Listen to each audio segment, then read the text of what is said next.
food estate yang sekarang banyak digembar-gemborkan. Saya kira semua orang sekarang punya kesan itu gagal. Dan saya kira iya. Kenapa? Karena kita menyediakan lahan yang besar, tidak dipikirkan bahwa lahan yang besar dengan modal besar itu harus ada petani. Sementara lahan yang disediakan itu tidak ada orangnya. Siapa yang mau bertani di situ?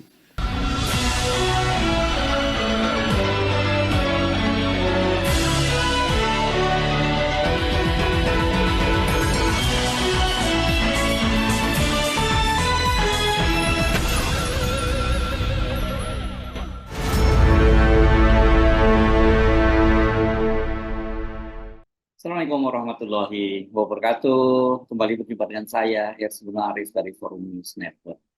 Menteri Koordinator Politik Hukum dan HAM yang juga calon wakil presiden dari paslon nomor 3, Mahfud MD, melancarkan kritik terhadap program food estate. Mahfud menyatakan sepakat bahwa food estate adalah program keuangan pemerintah yang gagal.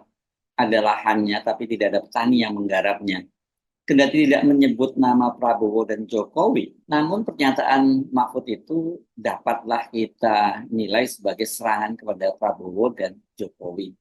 Food estate itu adalah program pemerintahan Jokowi yang diinisiasi oleh Kementerian Pertanian, dan salah satu proyek pelaksana proyeknya adalah Kementerian Pertahanan di bawah kendali Menteri Pertahanan Prabowo Subianto. Pelaksanaan proyek food estate yang ditangani oleh Kementerian Pertahanan di kawasan Gunung Emas, Kalimantan Tengah ini yang paling banyak mendapat sorotan.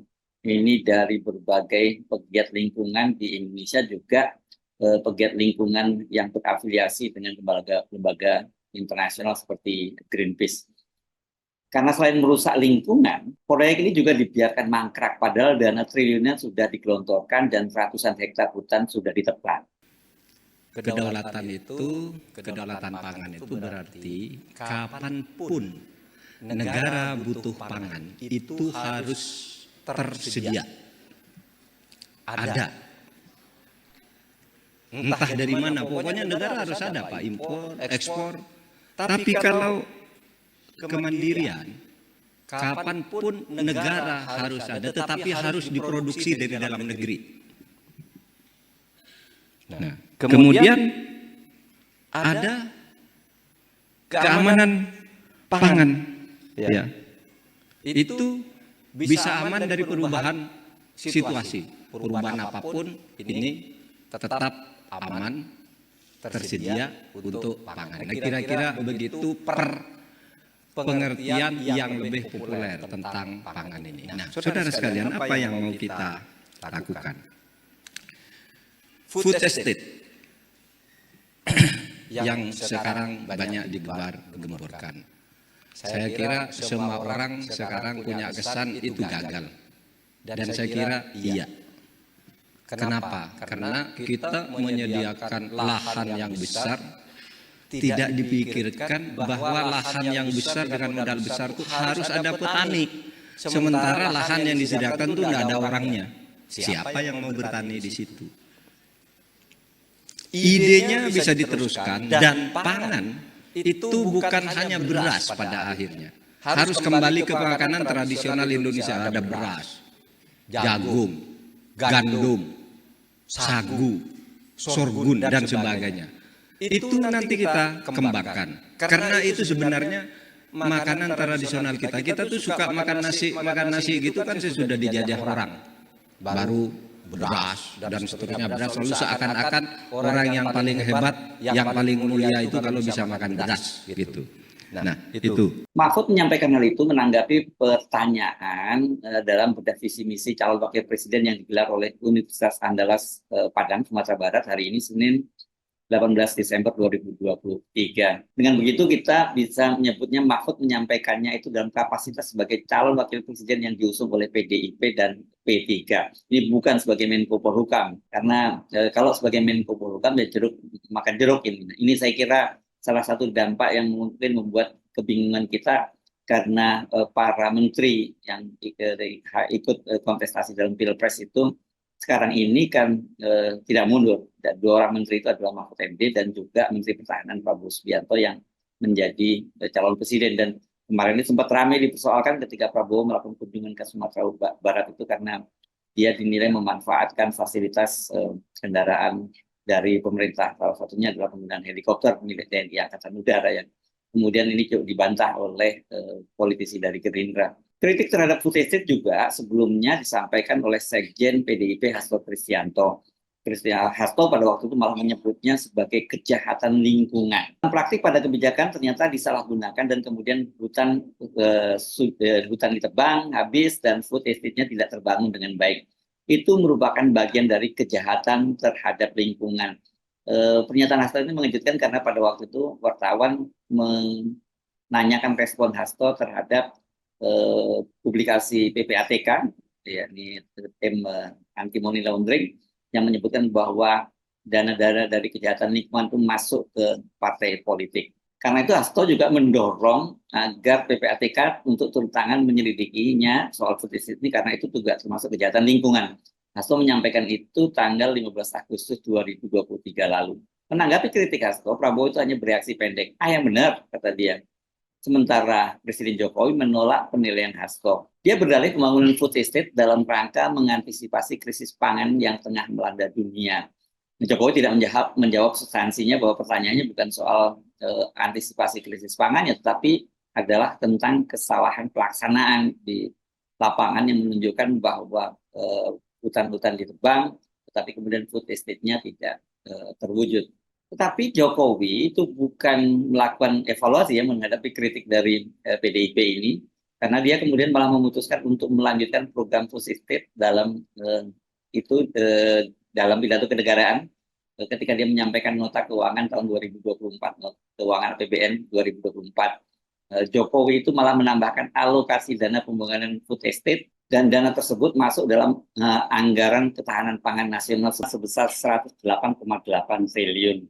Selain soal food estate, dalam pemaparan visi dan misinya, Mahfud juga memaparkan ketimpangan dalam soal penguasaan lahan. Ini memang sekarang ini luar biasa ya, ketimpangan penguasaan lahan. Hanya segelintir orang yang disebut Mahfud 1% tadi menguasai 95%, sisanya itu dibagi oleh rakyat Indonesia. Saudara sekalian, jadi kalau kaitannya dengan agraria, ya, bagaimana masalah agraria kita? Saya tidak tahu apa sebenarnya pertanyaan mendasarnya karena masalah agraria itu banyak. Tetapi saya bisa kaitkan dengan pertanyaan yang kedua tentang distribusi lahan. Coba saudara bayangkan 1% penduduk Indonesia itu menguasai 70,5% lahan. 99% penduduk berebutan untuk mengolah dan menikmati hanya 25% lahan. Tidak imbang. Nah, ini yang harus kita tata ke depan. Itu terkait dengan banyak hal. Karena begini loh, dulu kan saya ini dikritik. Pak, Bapak tahu kan? Itu yang mengkritik orang MUI itu hebat dari Padang juga. Bapak tahu kan? Lahan di Indonesia tidak imbang. Sekian persen dikuasai segelintir orang, sebanyak orang hanya sekian lahan. Kenapa itu bisa terjadi? Kenapa Bapak itu bisa lakukan? Saya bilang, Bapak, Kiai, Ustadz, siapa yang melakukan itu? Mari ini Bapak lihat nih, puluhan juta hektar tanah dibagi ke dalam bentuk HP, HH, GB, HG. Siapa yang buat? Ini buat. Tahu enggak Bapak terjadinya ini? Terjadi sebelum tahun 2014. Karena saya dikritik, saya cari datanya. Mana sih lahan itu yang punya? Gila. Ini tanah tidak merata. Tapi saya punya, ini tanggal sekian perusahaan ini punya sekian ratus ribu hektar di sini dikeluarkan tanggal sekian pada periode ini. Saudara, yang periode sekarang tidak ada, yang keluar yang baru. Yang awal periode Pak Jokowi itu keluar sedikit karena periode sebelumnya sudah menandatangani MOU, tinggal pemberiannya, tapi sedikit sekali. Nah ini nanti kita tinjau kembali. Wah, persoalannya kadangkala kalau kita mau membuat reformasi agraria, akademisinya sendiri ribut. Itu kan ada usul. Coba kita buatlah undang-undang land reform. Gitu, dibuat undang-undang reform. Ada lagi yang protes dari kampus juga. Jangan, itu warisan paling hebat. Itu undang-undang pokok agraria, kok mau direvisi apanya? Gitu. Ketika mau disahkan, diprotes, di demo, mentah lagi. Saya kira, tidak tahu saya, apakah di UNAN ini punya pendapat yang sama tentang reformasi agraria dengan UGM misalnya, gitu. Tidak mudah mengatur orang yang jutaan orang itu. Ada undang-undang ini mau diperbarui, tidak dibantah oleh yang lain, dikerahkan masa demo, udah jangan disahkan dulu. Dengar dulu penjelasan yang demo. Besok sesudah yang demo didengarkan, disetujui, yang satunya demo lagi, tidak jadi-jadi. Masa mau bernegara seperti itu? Harus tegas. Oleh sebab itu, prosedur-prosedur formal itu harus memuat langkah-langkah yang sifatnya substantif, sehingga ketika akan disahkan nantinya, tuh kita sudah kompas. Ya. Tetapi jelas ada reformasi agraria itu, saudara, agrarian reform itu sudah menjadi ketetapan MPR sebelum undang-undang dasar kita itu direformasi. Tapi sampai sekarang tidak jadi-jadi. Jadi satu akademisi dari kampus ini tidak setuju, itu bahaya. Sesudah kompromi muncul masyarakat adat, itu tidak setuju. Kelompok-kelompok dalam masyarakat adat. Nah, mari kita ke depannya kompak tentang ini. Kita rumuskan persoalan kita. Kenapa ini terjadi ketidakmerataan? Sekarang banyak tuh tanah-tanah adat tiba-tiba dicaplok oleh pengembang, oleh industri. Mafia tanah. Kalau yang dimaksud agraria itu hukum pertanahan. Saudara, ribuan kasus di Indonesia masuk ke meja saya. Betapa tanah dimiliki seseorang tiba-tiba beralih dimiliki orang lain. Misalnya Pak Charles punya tanah, dia tempati sebegitu nyaman, tiba-tiba tanpa dia tahu tanahnya udah dimiliki oleh pengembang. Pak Charles diusir, padahal dia tidak merasa menjual. Nah kalau seorang Pak Charles, seorang dosen, ahli hukum, bisa ngamuk kepada yang jam. Tapi kalau orang desa, banyak tanahnya itu tiba-tiba beralih ke pengembang. Ketika lapor ke polisi, oleh polisi diusir. Kamu tidak berhak atas tanah ini. Lepas saya sudah bayar nih dari nenek moyang kita, ada giriknya. Enggak, ini sudah ada sertifikat milik PT ini. Berarti kamu nyerobot tanahnya orang. Ditahan dia yang punya. Malah orang yang lapor nih, ketua mafia, ketua anti mafia tanah itu melapor karena kasus. Dia sekarang masuk penjara dengan kasus yang dituduhkan lain, sehingga laporannya jadi terbengkalai. Kita harus kompak nih. Kalau agraria yang dimaksudkan hukum pertanahan, kalau agraria dalam penggunaan lahan seperti itu tadi, kalau agraria dalam arti untuk penyediaan makanan, ya seperti itu tadi, di dalam kebijakan-kebijakan yang harus kita buat. Beda dengan soal food estate yang dinilainya gagal, soal bagi-bagi lahan kepada para pengusaha yang luasnya bisa sampai jutaan, itu Mahfud MD membela Jokowi.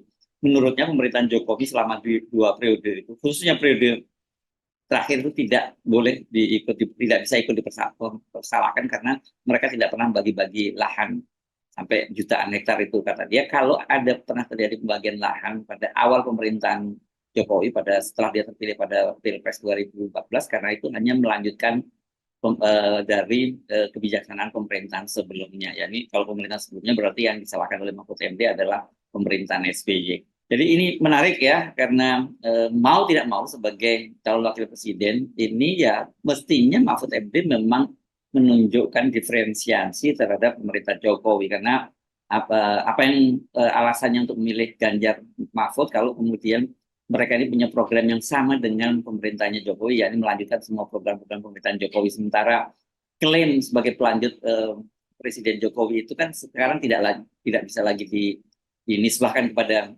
Ganjar atau dilakukan oleh Ganjar, karena Faktanya sekarang Pak Jokowi itu lebih mendukung pasangan Prabowo dan putranya Gibran Rakabuming yang menjadi calon wakil presidennya. Saya Sunarif dari Forum News Network. Sampai jumpa lagi. Wassalamualaikum warahmatullahi wabarakatuh.